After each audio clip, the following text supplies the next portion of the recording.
The neo-Baroque Molėtai Church of St. Apostles Peter and Paul was built in 1907, and its architecture features a rather consistent use of Baroque elements. However, they are slightly simplified, just like in most of neo-Baroque churches. The two belfries, featuring dynamic upper sections and helms, are characteristic to Baroque and can be seen from a long distance.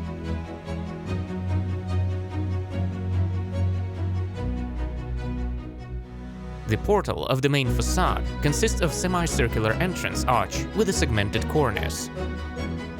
The facade is completed with a gable featuring a round window.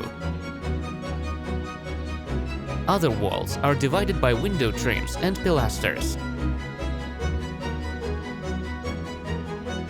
The interior is predominated by rather freely interpreted neo-Baroque shapes.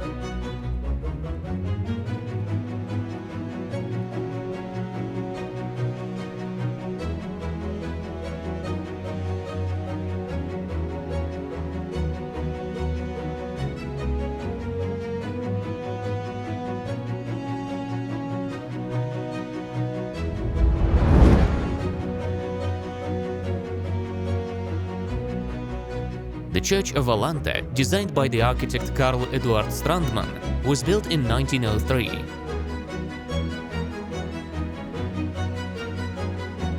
The facades of the Neo-Romanesque church feature rounded arches and the architect's favorite elements: rose windows framed by large niches and a decor of rows of smaller niches. Both sides of the apsis feature smaller apses, a rather rare element of the church layout. The interior style matches the exterior, although the interpretation of Romanesque shapes is rather free.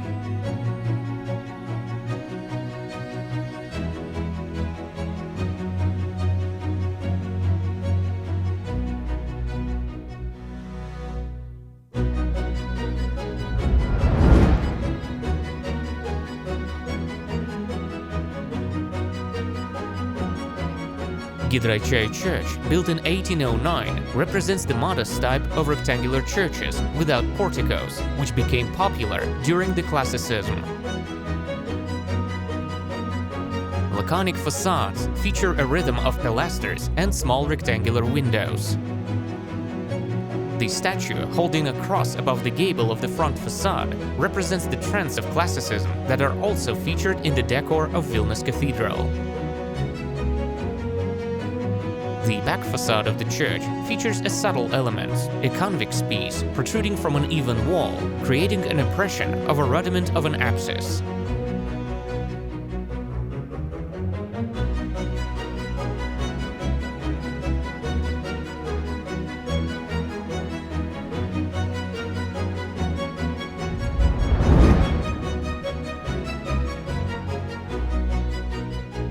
Videniškiai Church is an example of Renaissance cult buildings which started spreading in the early 17th century.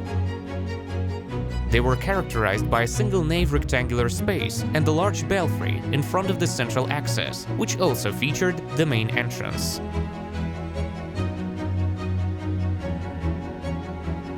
The major focus of the church, built in 1618, is the massive belfry, consisting of several sections.